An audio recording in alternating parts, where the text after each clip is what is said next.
Olá pessoal, saudações, como estão todos vocês? Tá tudo bem comigo também? Eu estou aqui para começar com vocês o estudo sobre radioatividade para você que é curioso sobre o assunto e quer aprender mais sobre ela, certinho?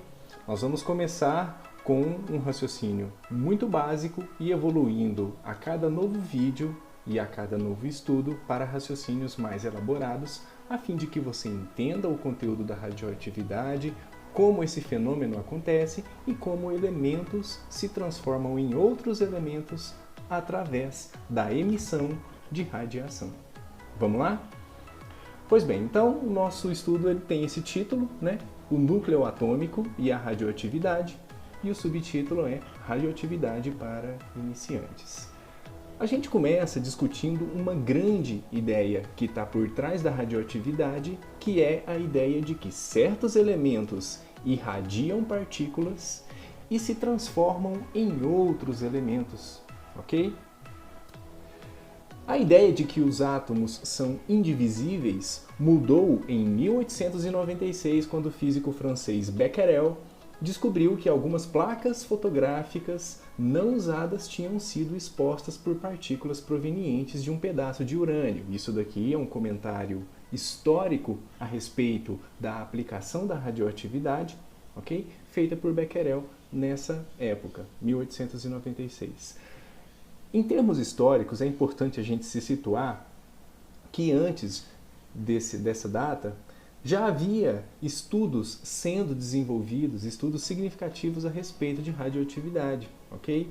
Dessa data para frente também. A gente pode citar aqui, nessa mesma época, os estudos da Marie Curie com os elementos polônio e rádio, que rendeu a ela Prêmio Nobel de Física e de Química, uma história linda narrada em vídeos disponíveis aí na Netflix para você ver, compensa muito ver isso. É uma história muito linda dessa cientista que lutou com muita garra para poder trabalhar como cientista. E nós temos também aqui o Wilhelm, né, que fez também estudos a respeito de radiação com raio-x. Então, entender como os átomos podem mudar requer olhar profundamente para a estrutura do átomo, ou seja, para o núcleo do átomo, que é o centro dessa estrutura. Então, vamos comentar mais sobre o núcleo atômico, que é o enfoque desse nosso primeiro vídeo sobre radioatividade. Sobre o núcleo atômico, eu quero que você guarde bem esse raciocínio, que o principal papel dos nêutrons em um núcleo atômico é agir como uma espécie de cimento nuclear para manter o núcleo unido. Aqui, que fique bem registrado, a analogia de cimento, ela é muito bem-vinda, porque ela vai nos ajudar a trazer essa imagem mental de qual é a função dos nêutrons no núcleo atômico, certo? Não se esqueça, no núcleo atômico nós vamos ter prioritariamente prótons, que são as partículas negativas, e também os nêutrons. Prótons, partículas positivas, nêutrons não têm carga, 0 coulombs de carga, 0 C, ok? Então, no núcleo, a gente tem somente essas duas. E é aqui que a gente está estudando nesse momento. O núcleo atômico, formado por prótons e nêutrons, partículas positivas e os nêutrons fazendo aí uma espécie de cola, de cimento ligando esses prótons.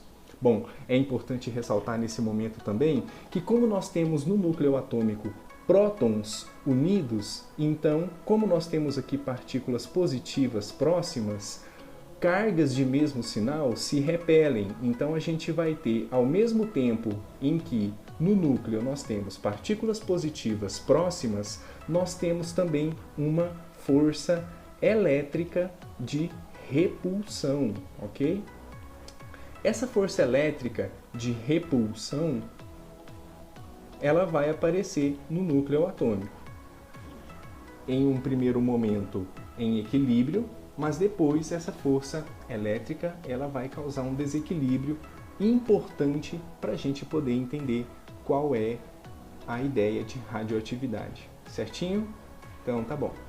Comentando mais então, seriam necessários 30.000 núcleos de carbono para se estender através de um único átomo de carbono. Então, pegando um átomo de carbono, o núcleo dele é uma estrutura muito pequena, ok? E isso serve para todos os átomos, ok? Não especificamente só para o de carbono, como citado aqui no exemplo.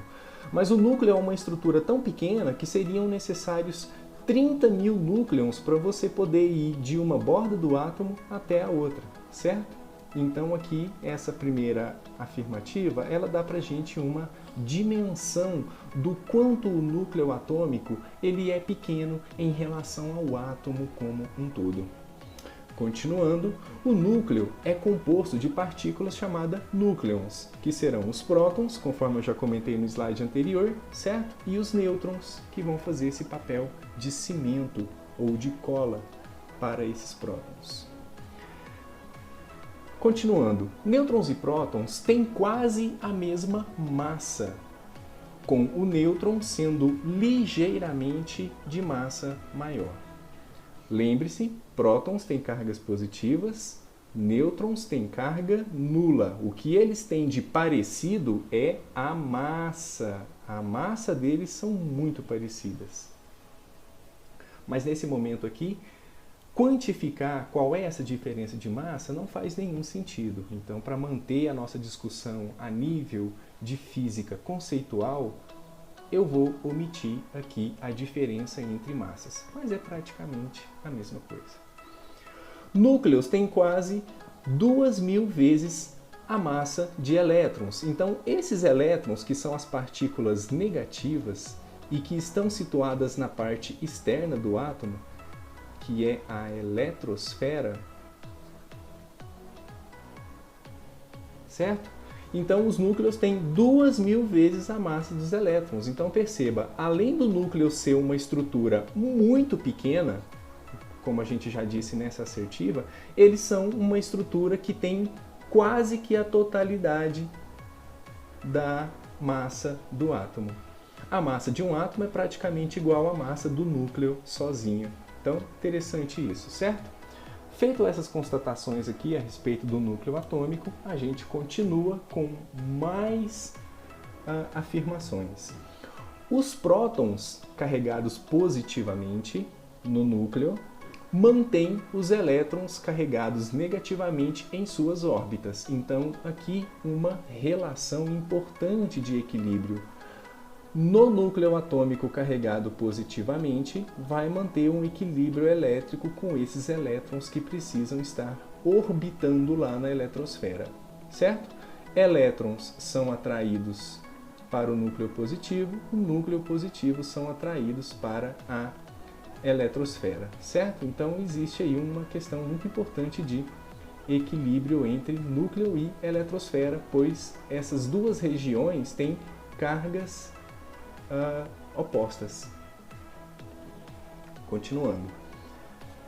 O número de prótons no núcleo determina, portanto, as propriedades químicas desse átomo. Conforme você tem alterações do número de prótons no núcleo, você vai conseguindo colocar em equilíbrio mais elétrons na eletrosfera. Então, quanto mais complexo for o átomo, mais complexo, mais prótons e nêutrons tem no seu núcleo atômico, certo? Átomos mais simples são aqueles átomos, vamos pegar, por exemplo, o átomo de hidrogênio, que é o elemento químico mais abundante, né, e mais simples da nossa natureza aqui no universo. Nós temos, então, no núcleo um próton, orbitando aqui nós temos um elétron, certo? Simples assim, tá? Esse é o nosso átomo de hidrogênio. Um próton sendo orbitado por um elétron. A carga nuclear positiva determina as possíveis estruturas de órbitas eletrônicas que podem ocorrer. Então, no núcleo, ele vai determinar também aquilo que em química a gente estuda como sendo as órbitas eletrônicas. S, P, D, F, enfim. O número de nêutrons não tem efeito direto na estrutura eletrônica e, portanto, não afeta a química do átomo. Continuando, o número de elétrons que circundam o núcleo atômico é compatível com o número de prótons no núcleo. Então perceba, se nós temos aqui uma representação de um modelo de átomo que tem 2 prótons e na eletrosfera 2 elétrons, nós temos aqui uma representação do átomo de hélio, tá? E aí esse átomo ele é bem simples e nós temos aqui os nêutrons fazendo o papel de cimento ou de cola, né, para a gente poder ter esses prótons aqui reunidos. Então isso aqui seria um exemplo de átomo bem simples que nós obtemos, por exemplo, com a junção de 2 átomos de hidrogênio. Beleza? Então perceba, o número de elétrons que circulam no núcleo atômico é compatível com o número de prótons. Se você adiciona mais prótons aqui, perceba que já tem um desequilíbrio elétrico. Aqui você tem 3 cargas positivas e na eletrosfera você tem somente 2. Os átomos sozinhos na natureza, eles são eletricamente neutros, ou seja, você tem esse equilíbrio aqui acontecendo de 2 cargas positivas com 2 cargas negativas, certo? Alterar o núcleo atômico significa que você pode adicionar mais cargas elétricas negativas na sua eletrosfera. Continuando, os núcleos são ligados por uma força nuclear de atração, apropriadamente chamado de força forte. O nome aqui parece jogo de palavra, mas não é. Fique atento a esse conceito importante, força forte. A força forte é uma força que atua nos núcleos atômicos e ela é sempre uma força de atração. A força nuclear de atração é forte apenas a uma distância muito curta, vetores de grande força de intensidade. Então aqui nós temos uma carga positiva, aqui outra carga positiva. A distâncias muito curtas, perceba, esse vetor e esse vetor aqui, eles são vetores de grande o quê? Intensidade. O que quer dizer vetor de grande intensidade? Um vetor de grande valor. Ou, se você preferir, você pode chamar isso também de módulo do vetor. O que eu quero dizer com essa informação, pessoal? Quando 2 prótons estão juntos a uma distância extremamente curta, nós teremos a atuação de uma força forte e essa força forte ela ajuda essas 2 partículas de mesma carga a estarem unidas, certo? Ok, com esse raciocínio a gente segue mais um pouquinho. Núcleos são ligados por uma força nuclear de atração apropriadamente chamada força forte. Concluído esse raciocínio, a gente caminha mais um pouquinho. Ela é uma força que atua a uma curta distância, palavra-chave aqui para força forte, certinho? Então a gente chega nesse raciocínio. Quando 2 núcleos são apenas alguns núcleons de diâmetros separados, a força nuclear que eles exercem uns sobre os outros é quase zero. Pequenos vetores de força. Então, olha, pessoal, essa situação é a situação que a gente tinha no slide anterior. 2 prótons a uma distância muito curta. Se você separa esses 2 prótons por essa distância, o que vai acontecer é que o vetor que você tinha que era muito grande, é esse vetor aqui em azul, ele agora fica muito pequeno. Ou seja, quando você separa esses 2 prótons por uma distância muito pequena, a força forte, vou representar ela aqui por FF, ela já fica muito, muito pequena. Ou seja, quase zero. Então, como ela é uma força que atua a curta distância, você vai ter ela valendo quase zero quando você separa essas partículas por uma pequena distância. Aqui, nessa imagem de exemplo que eu coloquei no GIF, é só para lembrar a gente, ok, daquele raciocínio do começo do nosso slide, que a gente não pode perder essa analogia, que na matéria feita por átomos, os núcleos desses átomos são feitos por prótons e nêutrons. Aqui no GIF, os tijolos são os prótons e o cimento são os nêutrons, certinho? Então, você quer unir mais prótons, você precisa de uma nova camada de nêutrons, ou seja, uma nova camada de cimento para unir prótons que se quer acrescentar nessa estrutura atômica, correto? Continuando o nosso raciocínio, isso significa que se os núcleos estiverem mantidos mantidos juntos pela força forte, eles devem ser mantidos em um volume muito pequeno. Por que um volume muito pequeno? Porque se você separa dois prótons por uma distância muito pequena, a força nuclear ela vai ser praticamente zero, certinho? Os núcleos são minúsculos porque a força nuclear é de curto alcance. Então, está justificado aqui uma ideia muito importante para você, tá? De que o núcleo ele é extremamente pequeno porque a força que mantém esses prótons unidos dentro do núcleo é uma força forte em intensidade, mas também é de curto alcance. Aqui a imagem excelente para poder resumir algo que a gente já comentou do início do slide e nesse último, tá? Constatação a respeito da força nuclear forte. Ela é sempre uma força atrativa, certo? Então, se você tem dois prótons unidos a uma distância quase zero, essa força nuclear forte, ela vai ser significante, ela vai ser expressiva, ela tem um alto valor, certo? Ao mesmo tempo, nós não podemos nos esquecer da eletrostática que existe também uma força elétrica que é contrária, ou seja, é repulsiva em relação à força nuclear. E essas duas partículas a uma curta distância têm uma força elétrica repulsiva também significativa, mas para átomos simples, a força forte ela é predominante em relação à força elétrica, mantendo esses átomos estáveis, ok?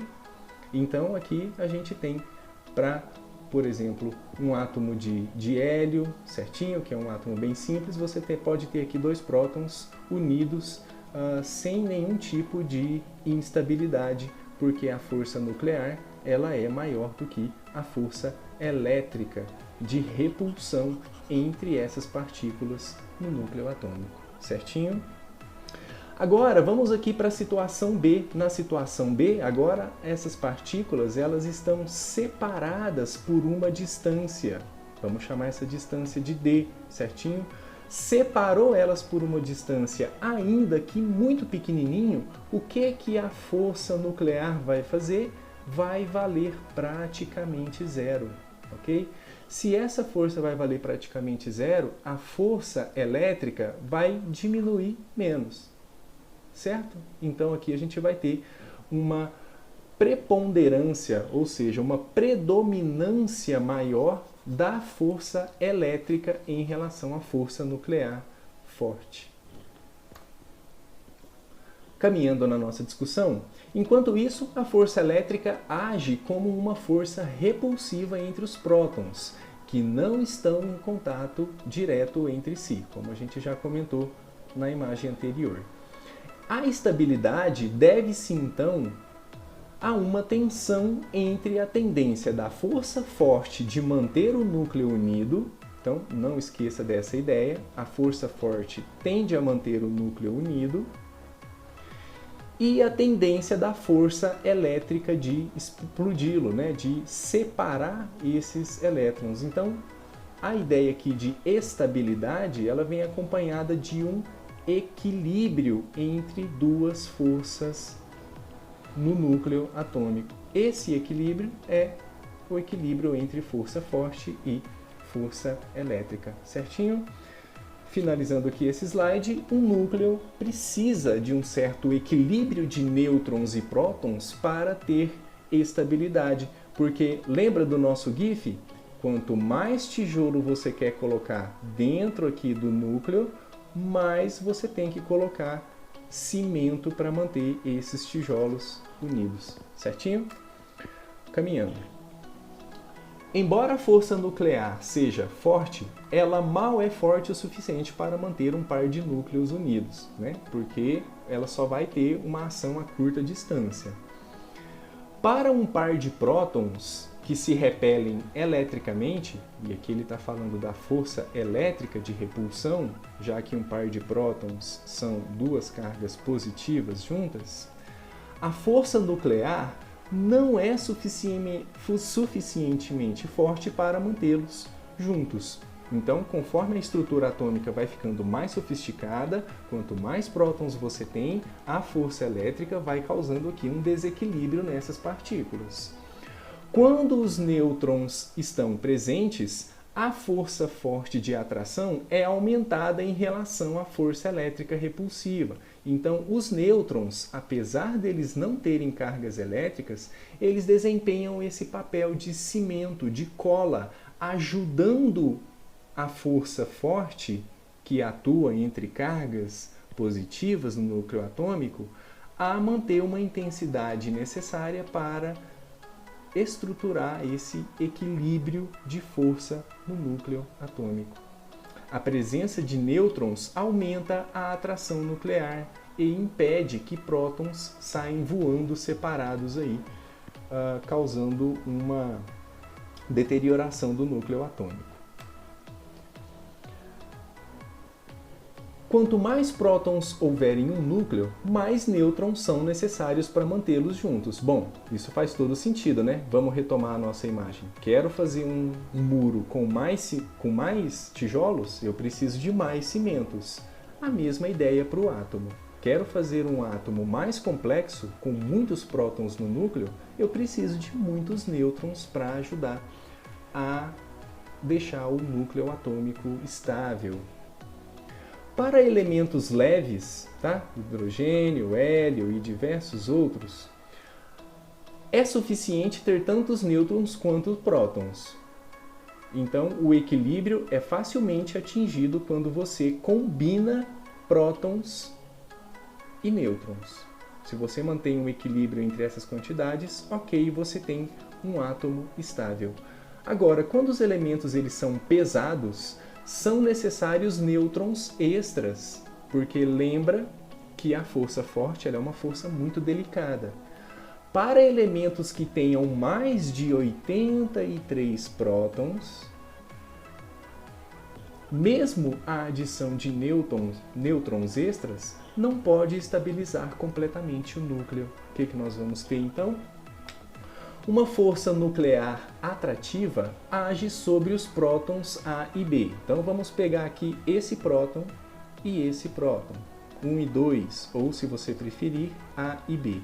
Eles estão próximos, então aqui nós temos uma força nuclear forte, bastante intensa, setinha para cima. Tranquilo? Agora, se você pega esse outro próton aqui, esse próton C, eles estão uma distância maior. A força nuclear entre eles, força nuclear forte, ela é uma força que tende a zero.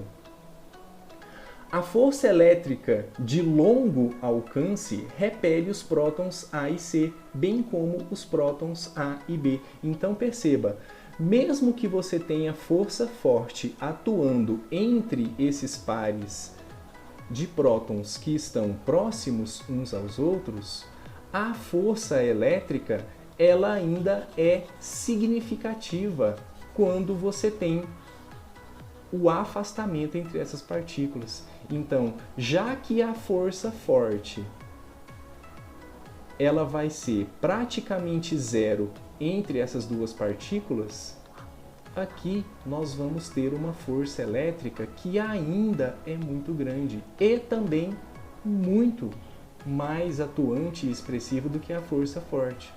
Então, esse núcleo que começa a ficar muito complexo devido à quantidade de partículas, ele começa a ficar instável, porque já não existe mais equilíbrio entre força elétrica de repulsão e força forte de atração, certo?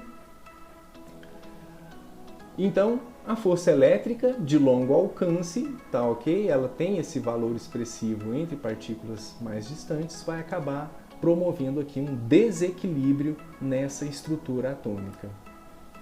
Para finalizar o nosso raciocínio até aqui, eu quero deixar essa pergunta para você responder, para que eu tenha a certeza de que você está conseguindo acompanhar o nosso raciocínio. A pergunta do final desse vídeo, para a checagem do raciocínio, é essa: qual é o papel dos nêutrons no núcleo atômico?